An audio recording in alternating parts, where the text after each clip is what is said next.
Hello, kanami te ho. Tunin zong tu sim tha khat anangai khom ki no ite. Tuni itu sim sei deu hi Ahsijolneng chapter 2 a hin. Full video ve khalo lai ho chen. Hi ji explain he full a ka hin sei hin. A ve num zo sen a zon chan kat li la in a vet deu ka hin te mo ve. Chule chine la he a tha na hi a hele like share subscribe na hin wol pi dingin zong ka hin te me na hi. Til dang sei tam lowin tu sim chun lot taw hite tu sim ngai taw hite movie on ki pat nain khai le domano he akimoin domano jan khai ko ma sa palar nang nei puin lang restaurant nei puin lang wanang nei chopi in atin sai ta nei la khai chun sum anei lo zi chen ke kan wan ga gari nom he atita nei ich pa jan domano long chen ich pa wan sum nei tim lo hin te atin yedi chen hiện ding ati ta nei la khai chan nom git pon ama zong chen sei ding he lo je chana ga ne kitin sen ai ke to mang han ta nei sin hong ki khialen angel la pa he hong ki mata nei apa he angel za dongin von itil la ki so ding ham ni tuni na che lo du ham te na dong ta nei angel zong chen alba da tun te ki chonan te tin sei ta nei che pa chen angel pa chen boinu na pau dan them khat no chen nem sain lang Mina cheng len he in ching thei ten ki ngol sa lawin hin ko mango en tien a hil ta nei pa chom khat zo hin alba to angel zong von ve den chen chi hanen edition on ve aga ve han ta nei angel zong chen a dei ta hin ke la in lang ong ke le kin han tai angel zong in a hong hlu na hin ki chen ni ko a apalaya pangding aloi nu cho avon cho cho akite sa ta na ki won sa ta na hele akilom be se zing in ti chen aloi nu zong chen won sen na thiem be se zing e ten pa cha ta nei ti chen ma ni zo kyo lim han nei le angel chen kolung dia le he thiem pi ding le ka ti dan a hin ti ta na hele aloi nu zong chen I pitu be se am te na dong ta na hele angel chen sei do ding zong o men hitya se mang ding sel mang ding zong o me ten aloi nu kom wang chen ana sei do ta boy hi chi chu I pithu ham ne no ma hele ve le chen azon lang te ne hen he te ngai dai jing kho hen khai le mi no yong ki muin khai chen mi no ko ma adaw manu da ki mu to dan daw manu hoi dan ana sat dan cho a sei pi ta nei le mi no zong chen khai nang ni pi dinga nu me zong a hau a hoi bo na tum ham zotel le na hin ne gop se na hin da la ding ko atien asei ta na hele khai jang chen nangin do man nei lo mana single society ani la lut go na ham ke ni ke ka asagu nen je go na tien asei ta ne le mi no jang chen sagu ka se go na hi poye sa phe jing bo ka se pi ni he tien asei tan ni ti chen ma ni jong azat chom me na ke holim han ta ne alang khana no nga nu angel he ong kimwen na ato pe lai ta alba ne ong in alba chen kitchen ding mun ground we ding in ong tim ta ne angel zong chen alba kom chen kitchen han ma sangin khat we ga kikial tha ki nin lang nang zon in ka ten pu te chen nu te kitchen dinga na di sao hin is chen nin ku ten na hol pe to ne kitchen na le pha am alo nang lu se ta ne kitchen na la pa am ten dong ta ne le alba zong chen in ilong sit lo in ko te a dei zi wa in kitchen pia in ko hlum hi la kamun zo ding wang chu ka ta san poi chu sanga chu zinei lo wa hitia ko zo ding he kanom zo e tin asei ta nei le angel chen asei be ji e ta pon alang khana alba chen ipidinga nei do ham nei sei pi en atita nei le angel zong chen kamo do mai nei ma om de he entita nei ipa chen alba nen nei ti do he mo thmai mai he poye thugil ta nei do he poye nei sei pe na ti te tan a hin la angel chen kamo do mai nei e tien a sei pe ta po nei a da ni angel hen alba ni alung sit ai wanga albat sanga alung sit mino zo he hida nei alang khana khai le dawmanu hong ki muto ke tan dawmanu jong chen won choding chen sei ki tan le khai jong chen won jing nên có tiền rồiวันcho bị gì lâu ham thì ta này là đó mà nó cho sum này lâu ham thì cái này khai rằng chân cho chân nhau vào lên cho sang à lên là thu bị gì tao ngồi thì ta này ở đó mà nó rằng chân restaurant à chỉ định chân xây cái ta này là khai rằng chân xây đi mà mình chân cái bài này phổ định hè cái bài này đó lấy bộ để hết tiền xây ta này là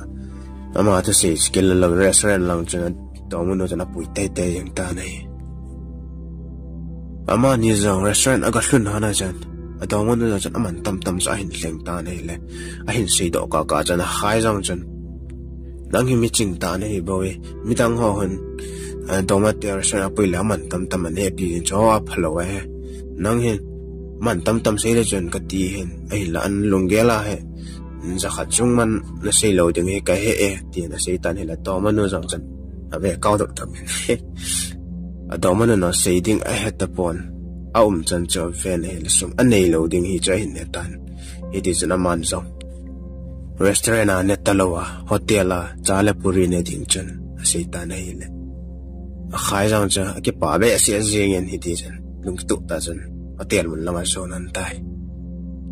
alang khana gu lang pa mi no hi ahung ki muin mi no hi akikialin hi bang hin ki gen the jong le ilung sit pen idei pen ingai pen nunga nu Ahsijolneng ta hin ki leng khom hen lang lung ki tu tan kium hen lang hin le gen thein ho zong he ha sa di pon te thu ha di pon te tin aki gel ta nei mino hin Ahsijolneng along sit le wanga Ahsijolneng hi midang ta ki cheng de hi ta zi hin fona zo aki ho the hi han ta lo zi chen ama yang he aki gelen ipile simbe ki pai mang hen lang hele thiam khat ado dan jong num dom nan te tin asim jong cho apai ta na hi alang khana nunga nu angel to ajiding pa alba ne ong ki muin amanin song ki chen ni khwa ki von ding ho ve hin a chi kin an ta nei avet sai han zo chen inong ki le kin an tan cha chen alba jong alungge anom thei ta pon alang khana angel jong chen alungge len mino hi ako jing na lai nei aji cho nunga nu angel hen mino he along sit pen le angai pen ama bo he anahin e iti chen alban ni jong aloi pa khai cho fon kol bolin ako phegin akho pita nai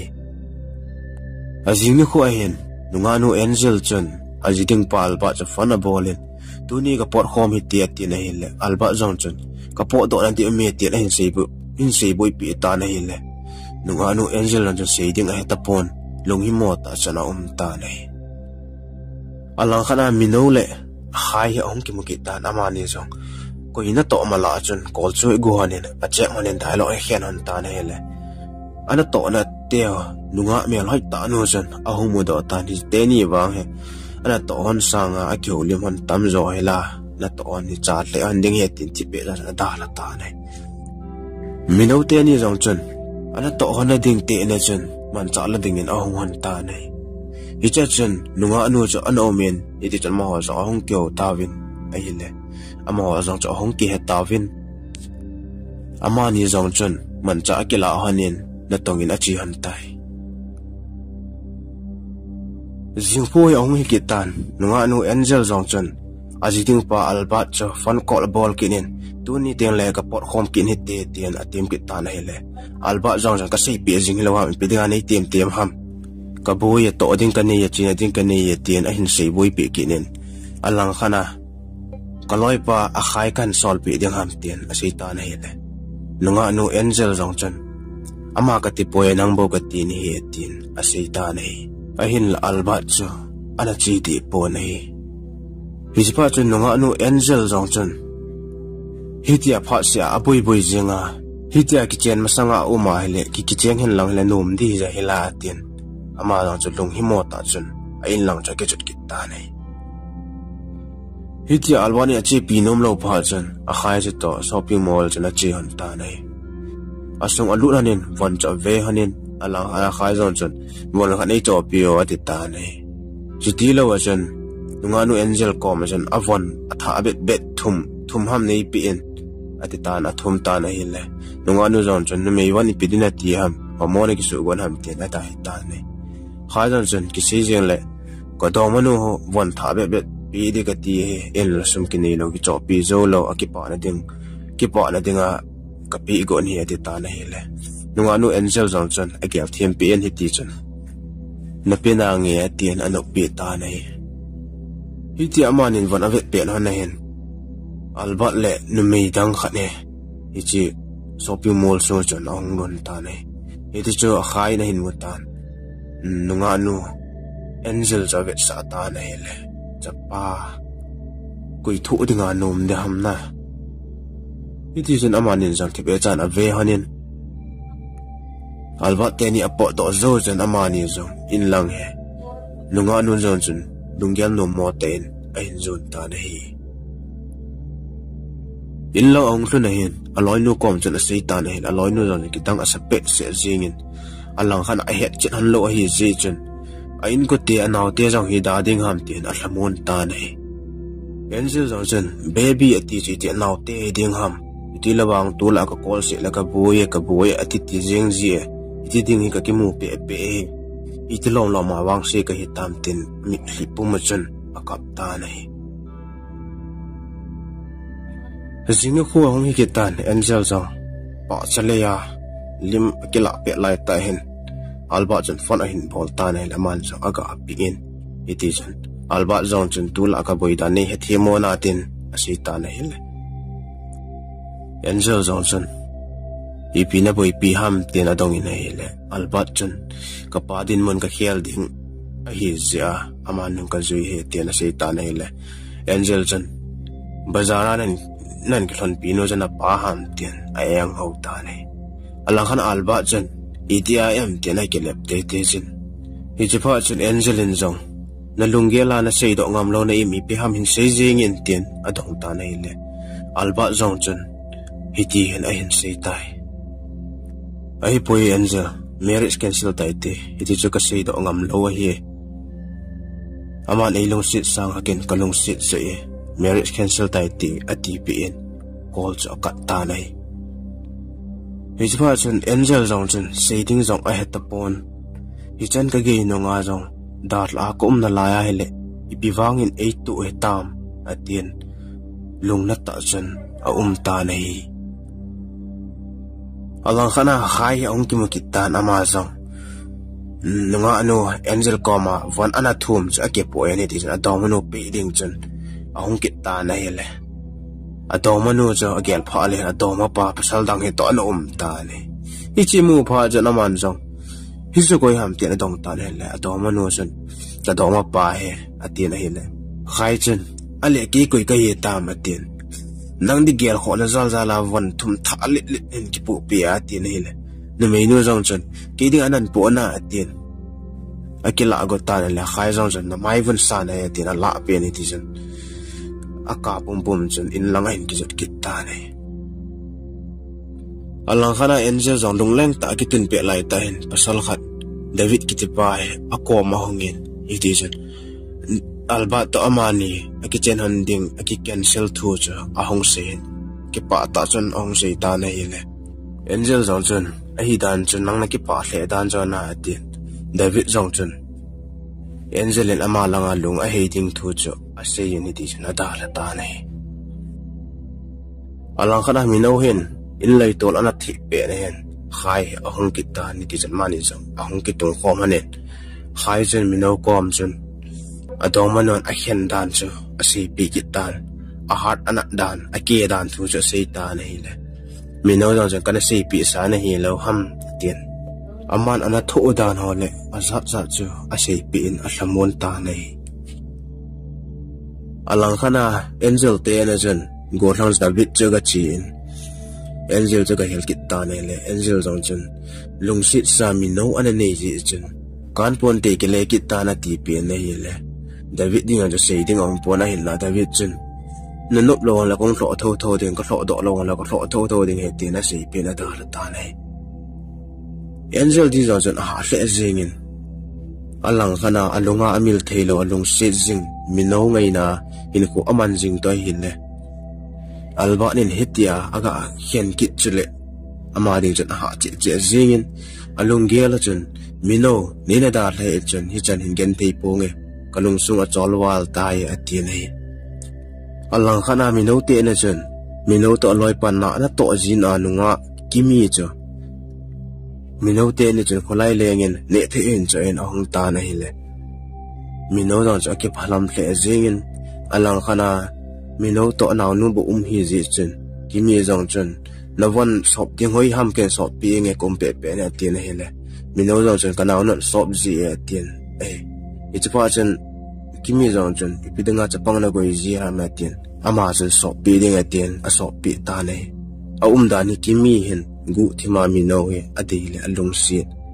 anangai khat chu ai tai alang khana angel jang tui khaya chi ding ati lai ta hen david tholoi chong ovin angel chu agu ko ta win a hele ichi pe don ta chon pasal khani a hongin ichi pa chon angel chu ong ki thopian david tholoi cha hin kitel pi ta ne david zon chon angel chu agu thei lo pha che chunu pi wa na samong mong ye te na loya cha ko phian azam pi kit tai ama po do zo chen pasal pa chan angel chu apon achi ni dilam pi chan chu atha ta ne pasal pa chan angel chu ven hi len nal aspe se jing ai la number kita jong aki thum do man lo ji chen aki si le jing ta nei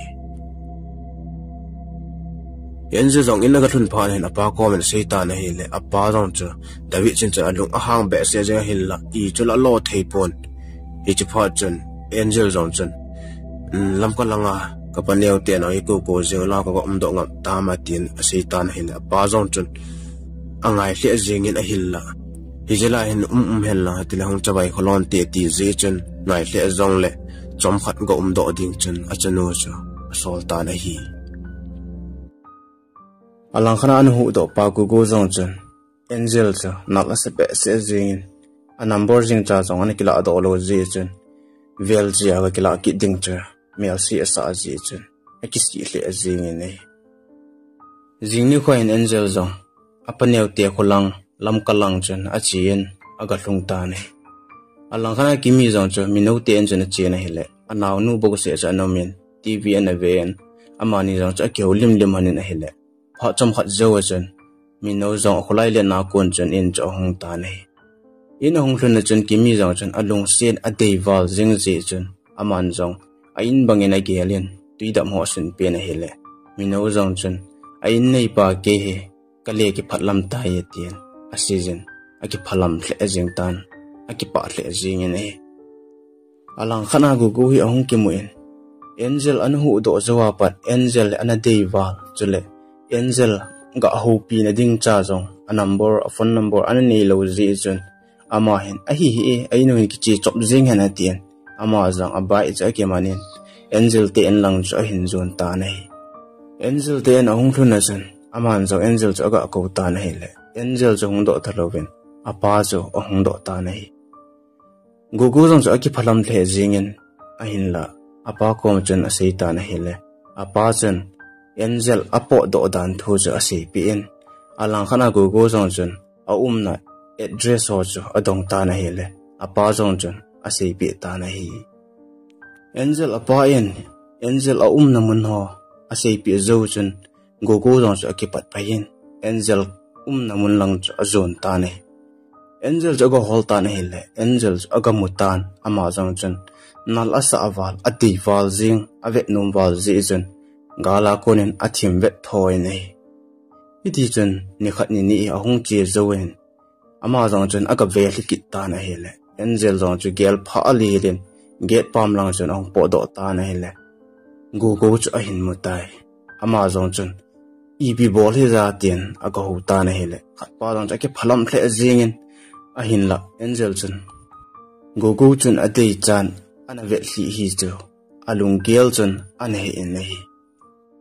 angel sang chen gogo chen ipina bol ham tien adong ta na hele gogo chu akile men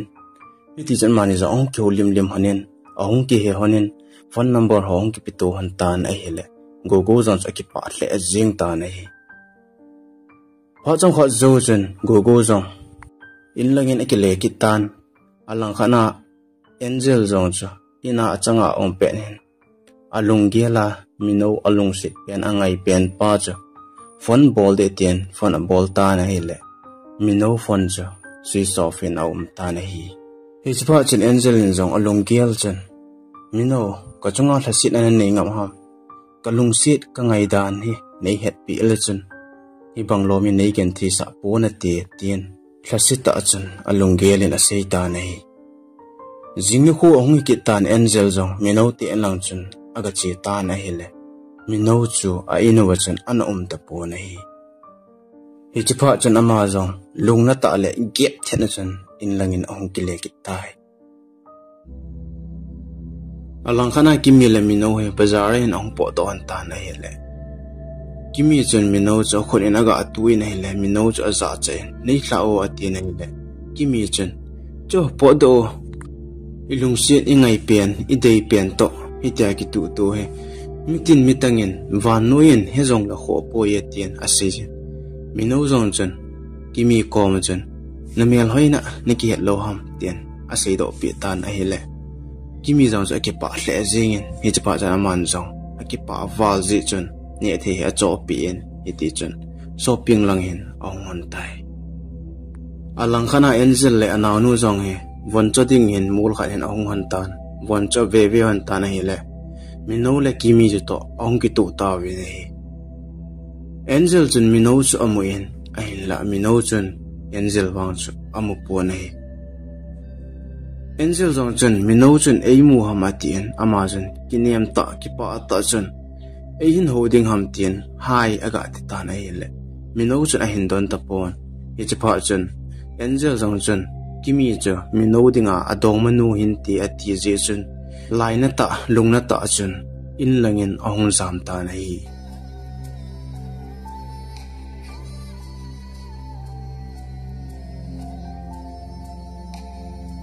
in na chen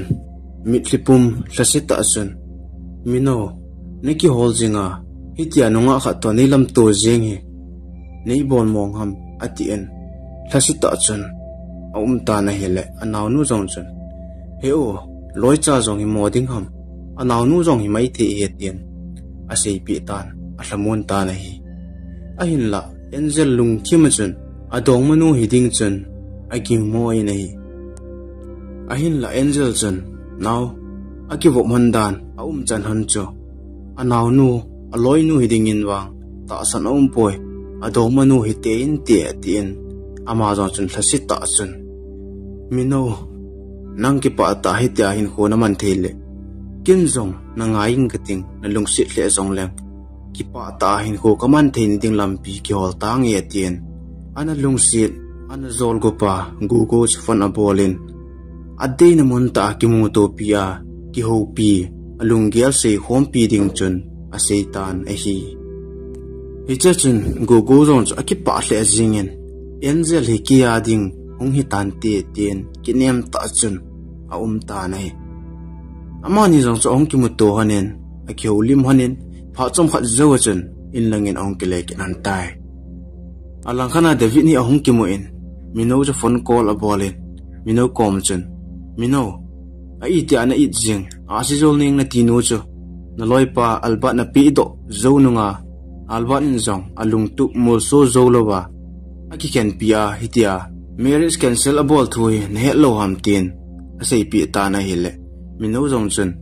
nang itia ta sei khalo itik ta san ning ham atien david jong chun na ta san lo le ana ki vet to atien phone call cho athat ta na hi ichpa je mino cho alung athe en alba cho phone call abolin adong ta na hile alba jong chun hingi atien ichpa chun mino cho alung hang ta na hi aji cho minovin Ahsijolneng cho ahin hu sanga ana it zo aloi ngai ta ana pi do zo nunga aloi pan kichen pi di lawa ana ken ki tho tho cho agialin a hile alung na pe se jingen itia ki mu to a ki del ding lungkel cho hin nei hon ta ichwa ja damani jong ong ki mu to hanen ong ki tel hon ta nai hitia ki del hon chom khat zo chen khai rok nge ong ki tan ama set ong phel hon ta nai a phel zo hon chen ama ni zong a in chi ana ki jot hon tan khai rok zo chen phel naman la ki mulo hitia he amani phela ki pangpang zinga tien alung hang le zing ine zan he mi no in jong angel golding la sim kal emang tan a kho he ainwa chi jing di ai jing ye tien ama jong nom ta jun aki chol do ta na hi jing khong he tan mi no jong angel te en lang zon chun a che ta na hi le angel zo anom da pon apa bo se zo anom tai apa zo dong in hi le apa jong chun apa neu te in langa om dan so a sei pen iti chun mi no jong angel mu na ding a hi po le ten angel na lang cho in zon ta na hi alang khana angel le go go jong ong ki mu to hanen go go chun angel kom chun angel na ko ma kom le lungmonan ka dim se jing ji tin a sei ta nei alang khana mi no jong ki pa ta chun angel apaneu te en lang zon chun a hong ta na hi le get pa ma chun go go le angel cho a hin mu ta na hi hitia mi no win angel basal dang to a hin mu pha chun koi a hi demo ole adoma pa hi jing dem atien ama cha lungial nu mo ta chun aumin in langa ki le ki ding chun ta nei aji cho ki phatlam na dim se jing chu ai tai alang khana angel zong gogo che pha chun ama zong ina lut de ten achi ta nei le in lut ma sang chun phone call khane ong ta nei ama zong chun aga ave nei le number kyo che tan aga line hello ati ta nei le mino chun angel a hin tien ama chun koi nei ham ati nei le mino zong chun Ahsijolneng a hin tien nei le hi cha chun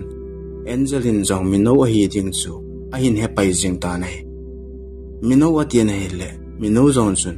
ko on hai lo ham ma tin tien nei le angel chun Ahsijolneng tia ai ko koi dang a po nang bo ne hi e tien a sejin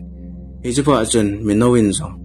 na inuwa ka chile na pa bu onomin na pa ko man na phone number kan kila ai tua he na vengwin ko ume ikimuto thi dhama ti nei le angel johnson hingi atien ama chun ge pom lang chan ong hlai do ta nei le a gel pha le hel alung sit pen angai pen a dei pen mino chu anom ta nei hi hi chun ani hanin akipa gel hanin amani zongmon kha chun akitung hanin akhiu lim han ta na hi le mino chun insunga ilu di ati na hi le Ahsijolneng chun ngai kho hi zo tiang le kappaneu tho eimun leo za cha raw me ki phatlam me atien ada ta na hi le mino zong chun a hi le kho he mo a loi le gol ki ka a ipi boi de ham kati a hi bo we atien a hi le angel zong chun mino hin doma dang ani ta jina loi le gola ei gel hita ye tin a gel tan alang khana minowin zong angel hin doma dang ani ta jina ainwa zong ei puilut nom lo hita ye tin a gel tan hi amani zong chu in chi an ki jut kin han tan angel zong chun mino wang hin doma ani ta a hita ye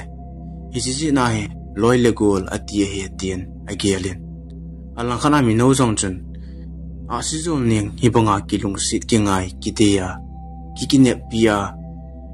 domanang ani ta jena ain sungjing chawang ei puilut nom lo he tin agialian kingai sita chun hin ko amang ta nei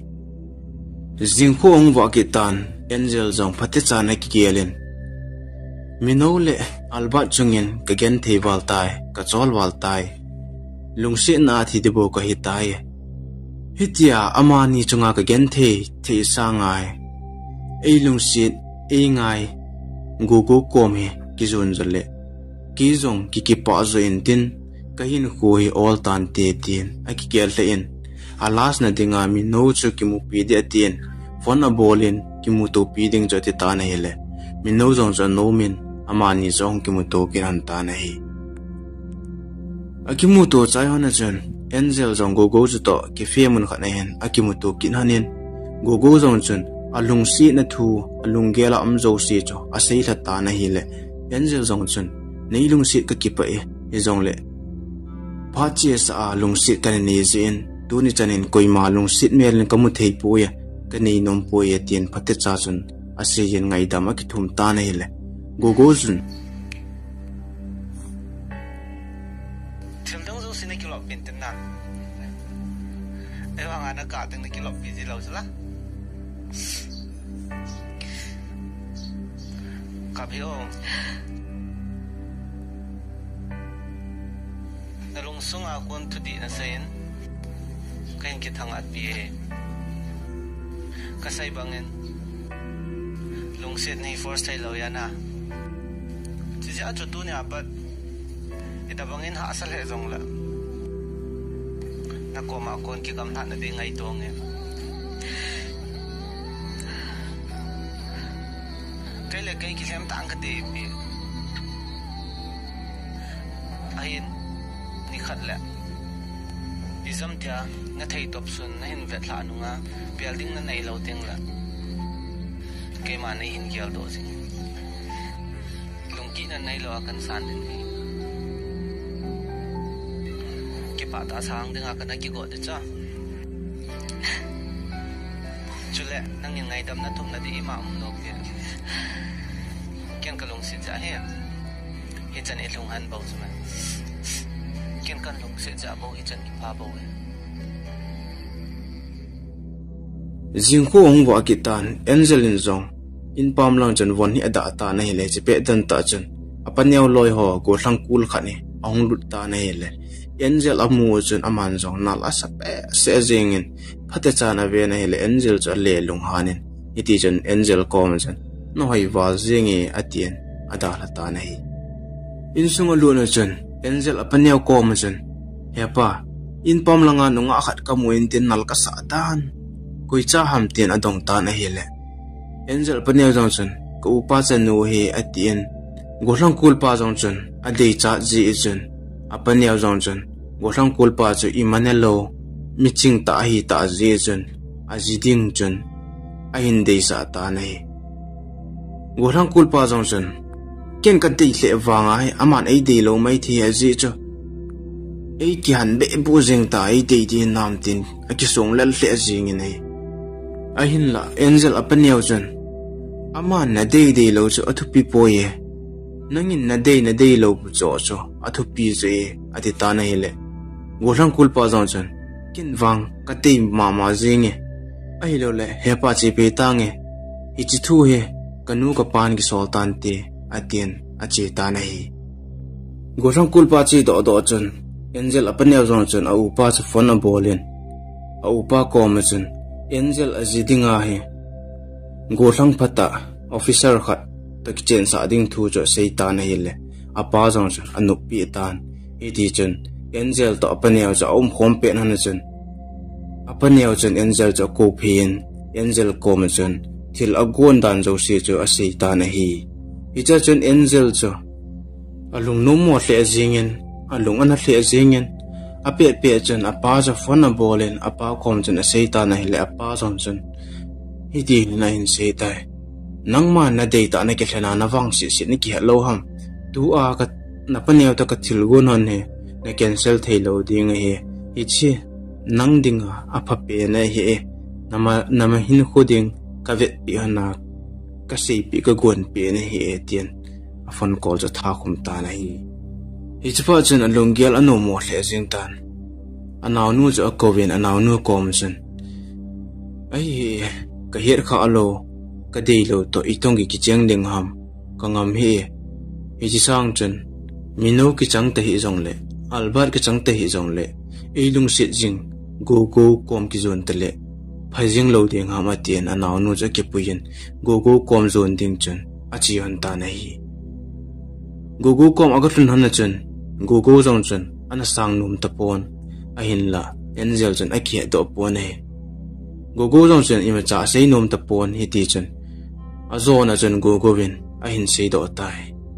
kananga jing di he su na din net lo teng ke kom hin zonian ka san ding he kana tinaye hi jong le kada hla ni a kon chen ka gen thei be se jingin ichi si chen lung sit dang kana nei taye nu mo se hin Angel latien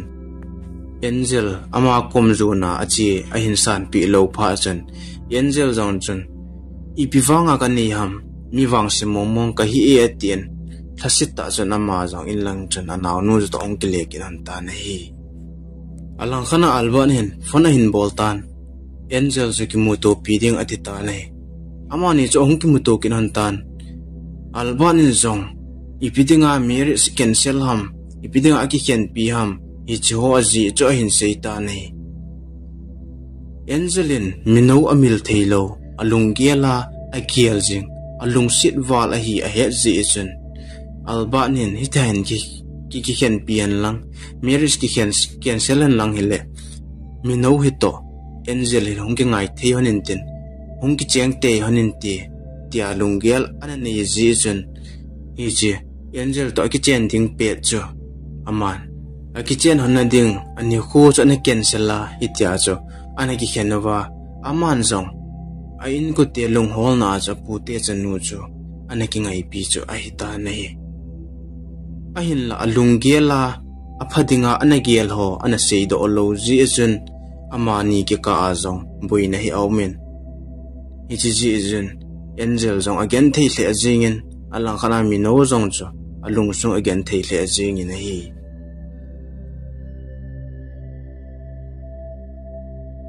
akhalanga mi no le kimi hong kimen kimi chun mi no ko ma chun bijini a alungela zo se mi no alung se na zo se sei thadinga hin akigel ta ne ama zong chun hiti hin mi no kom chun a sei tai kai lung si do mo mong nei ti Kim mi chero kilom he amonga ke ma jong ke lo lung si nei chang lam chi nang ge la chu ima nei lo mai ti mi no hello wa nga hi ken mu ni apat lung si mel bo akan mu nei ti nakoma ka umji ting le kamun tan busy tai kain ko nang kanai ka hi lai se chunga mi bang bo la kala ka kigele kinem ta nangin luksi mela na hin modikal na hin modi chuk kangal jing ni minau to ne apat ai ni kingai sing te Kim ke dingin tel ha sa ta khare ipitu ham Saidinga kana blojia tani chana tip chana kana mi chani palan tale chejing ta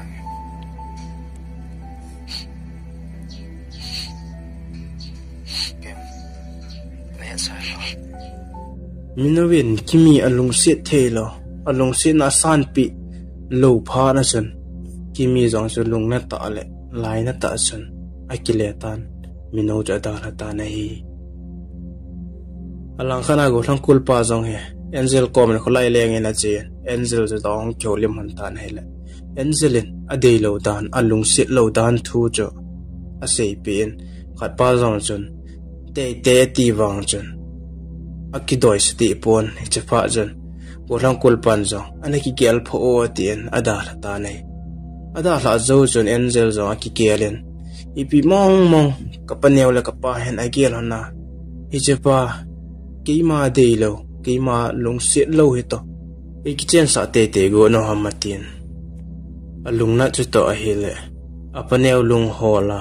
apanew koma ja deilo dan alung sit lo dan kichen pi lo de dan thu chu sei chop jing ding atitan apanew kom jo achien alung ga hol go tan hela apanew chen lekha khani a hin pitan ama jong chen aga ave na hile apanew chen tua panen na jinei na kho adingin na loi na gol hoki ko pan tan tian asejin na hile angel zo alung don to amit a ko lap jingin alung jong an hle jingin nei iswa chen man jong seiding a hetapon atip santai azing hen mino he akimu to pin mino ko ma chen azona ding hi jong le tin aman alung sit dan tho ja bon chan asei pi na hele mino chun a hi dan he aman zong mi to igin mo kin zong mi to kanegin mo agu a ki lung si chi ka hi hon dan ho atien aman jong ata pa chu sei do ding atien nei le angel chun hi chi go thang kul pa to ki chen ding le kha chu ala do en apita na hele mino chun a sei do man ta lo chun alung adong le azingin angel kom chun a hi tu le le a cha lung si ka nei poi lung si dang ka nei poi na ti lo ham atien na hele angel long chun hi nge kui ma wang lung si dang ka nei poi tu ni chana he nang bo ni na lai atien a season a hin la minovin adi pa cha sei do kin hen lang hele ama zinei dinga apa le apane ben agun sa le khazong ki siam chai sa hi ta ji chen boy kha en ti ati ji chen aman jong a im tan hi ti chen angel jong chen ada la ta na hi jingni kho hen khairong hi mino ko ma chen albanin Ahsijolneng a hian dan mino dinga lung akial dan thuzo si cha sei pi ta na hele mino jong chen a hin he thiam tan hi che pha chen mino chen khairok kom chen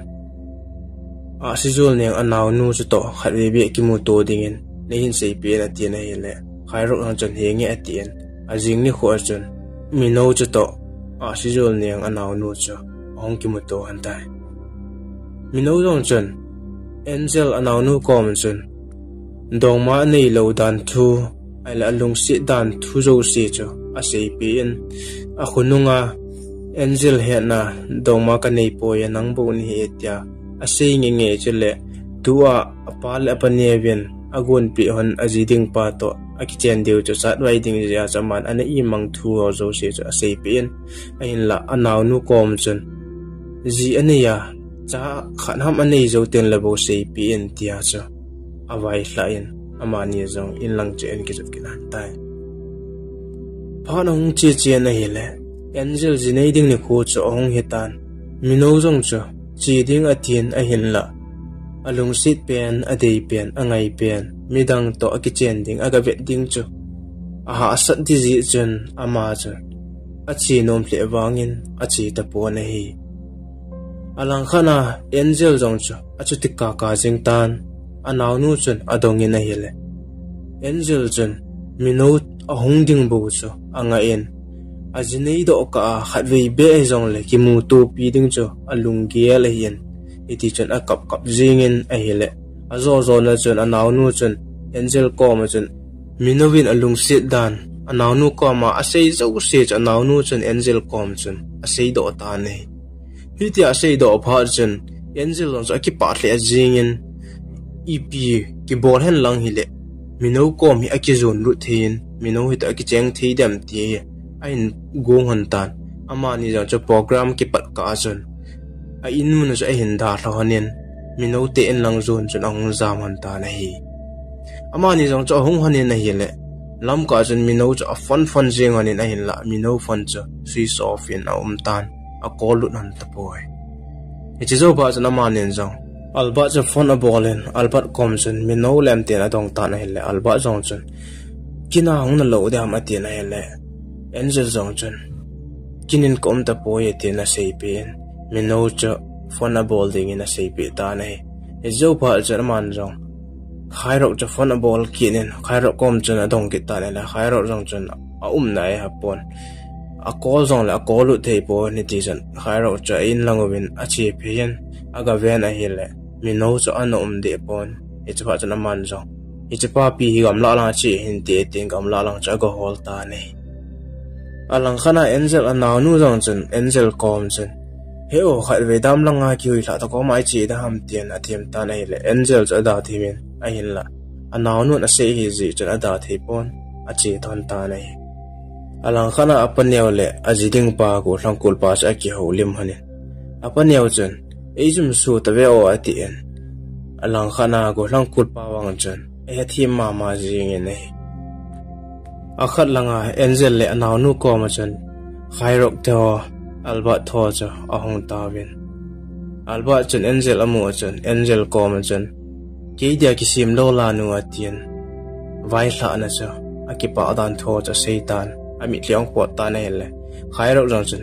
bai nang pa he na pa do po le ka na ngen na sei do e nang pa na thitu da he atien Adia to ta nei alba chun angel kom chun kinung heyen ati na hele angel zong aga kinung heyen na hele anunga chun ahin kho adinga adei pel alung sit pen mino chu anu ta nei mino amu pha chun akipa hle jingin mino zong chu akipa hle jingin nei hi chun a movie akichai tai tusim azona chan ahin ngai zo se na bon chaw chungin ki pa thu ka hin se chule channel hi atha hi zin nei lungsit nei ngai lut na zalwin like share subscribe nei hin bol pi ki diwin zong ka hin tem ki ne be chule itabang tusim na deyevem comment section na hin se diwin zong ka hin temu be tusim akichai tai na bon chawin mangpa